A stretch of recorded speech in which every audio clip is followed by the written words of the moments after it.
Yo guys! Part 2 na tayo guys. Today is July 5, 2024 guys. So ayun, another 300. Meron na tayong 600 guys. Ayan, para sa Ipon Challenge natin.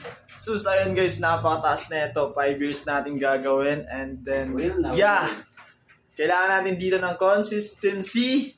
Grind everyday. And sana, laging good health. No, lagi tayong good health. Sana Lord, ibigay ni Lord sa akin to.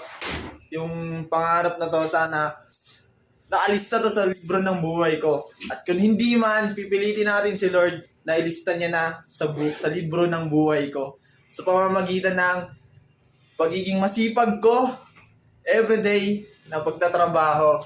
Then yun, lagi namang andyan si Lord na nakikita yung ginagawa ko. And sana, sana, I wish na kaya ko tong gawin, magagawa ko to, and sana guys, suportahan nyo rin ako. So ayun, kita-kita tayo, and sana guys, hindi lang ako yung magiging successful, magiging makuha to balang araw, di ba?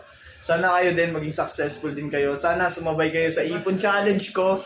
Sa mga nakapanood neto, sa mga bata dyan, guys, sabayan nyo ako, tara.